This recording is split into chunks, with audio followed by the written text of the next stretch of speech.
Imah jeung Pager ku Mamat Sasmita. Rupa-rupa tipologi imah tradisional Sunda teh aya nu disebut jolopong, badak heuai, tagog anjing, parahu kumereb, sulah nyanda, julang ngapak, jeung limasan. Umumna imah dijieun tina bahan awi jeung kayu. Ciri umum liana kayaning potongan nu basajan, wangunna panggung, polana ngabaris kagigir, ngariung pahareup-hareup, nyang hareupan tanah kosong atawa jalan. Hareupeun imah sok aya tanah kosong rada lega, disebutna pakarangan. Biasana jadi tempat ulin barudak. Gigireun imah disebut pipir.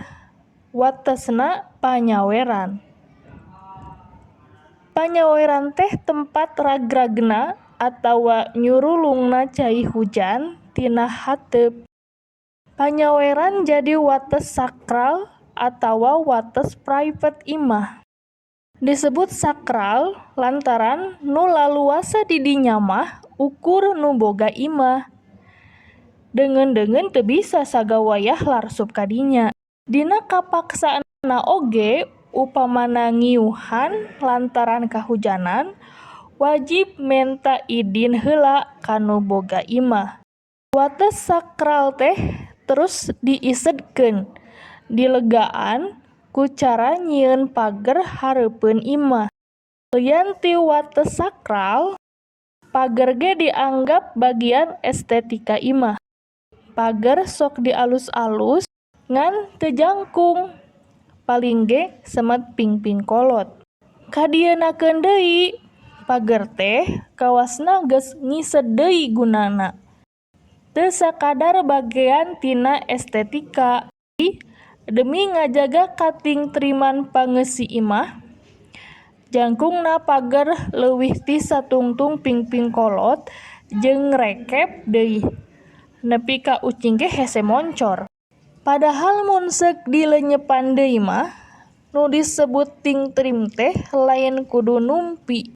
Wawuh sarta balabah ka tatangga eta koncina. Kadituna bisa silih awaskeun. Komo pan baheula mah ngarah lembur aman teh sok diayakeun upacara nu ngalibatkeun warga sakampung. Upacara tulak balak disebutna. Lian ti minangka tempat panyalindungan, imah ge disebut puseur hirup kumbuhna kulawarga. Tempat ngatik kolot ka budakna demi ngawawadian sikep minangka individu jeung bagian ti masyarakat.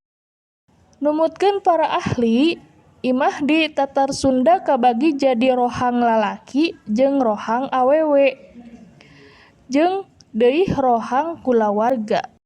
Nu kaasup rohang lalaki nyaeta rohang hareup. Nu beh tukang rohang pawon jeung goah eta wilayah awewe. Ari tengah imah kaasup rohang babarengan atawa rohang kulawarga. Mun aya semah lalaki, pupeuntenan teh sok dihareupeun imah. Ari semah awewe mah biasana sok ngoreleng ka pawon.